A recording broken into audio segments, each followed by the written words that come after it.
careful, never to make the advances of the bold, watching his words, picking and choosing carefully why, so that people he come across will think of him as a nice guy. The type of girl this freak wants is a girl intelligent and strong, but bold enough to go out in public dressed casually with no panties on, with a lollipop in her mouth and a gold tone watch as a miniskirt or a dress suit 3 inches from her crotch, with just enough freak in her to provoke a character breach so that he and her can do it against a wall, with one leg up, vulva in reach, pumping an oil well in and out horizontally like a well-oiled machine as the two go in and out, up and down, side to side, changing positions in between.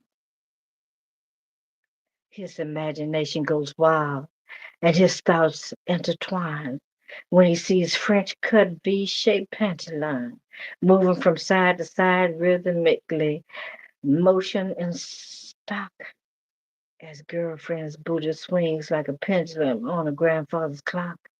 This visual momentum piques his urges and his naughty thoughts, thinking on indecent things rather than the good things he ought. He wants to unwrap her like a birthday present and insert himself inside and grab her booty like bicycle handles and go for a ride. Thinking towards eroticism, not out for loss or gain. He's game for a spanking, but can do without the whips and chains. And as for the subject of handcuffs, maybe, maybe not. Whether on top or bottom, bound or loose, he delights in the pelvic rock.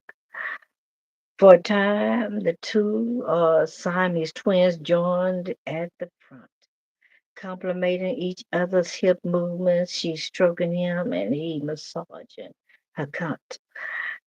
And after the two experience stimulation or simultaneous orgasmic escapades, he turns her over, gets on her back, and massages her shoulders and shoulder blades. The sight of moist lips comes into his view, whether on his face or between her hips, throw his mind on cue. His compulsion simmers, his urges bulges and hum when he and she lock lips and twiddle their tongues like thumbs. She rubs his back as she swoons and moans, bobbing back and forth, emitting erotic groans. She grabs hold to his butt, gripping tighter with intensified elation as she quietly climaxes and afterwards relaxation. He wipes away the perspiration from her forehead caused by their encounter, then kisses her lips with his and her nose before he dismounts her. She turns and smiles, then slowly wiggles, then takes her tongue and licks her lips, and that makes a sexy giggle. He runs his fingers through her hair for a little bit, then slides his finger down her chin, then swirls around the nipple on her tit. He gently massages her clit, and then she moans and glees. Then she gives the go ahead, and he mounts her for round two of ecstasy.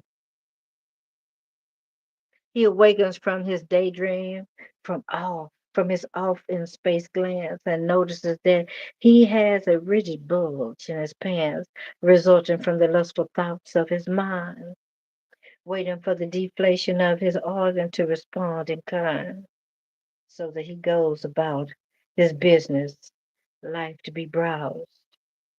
Yet in his mind is on libidinousness thoughts, which causes him to become aroused. As he presents himself quiet, soft spoken, and meek, no one is the wiser that this guy is a closet freak.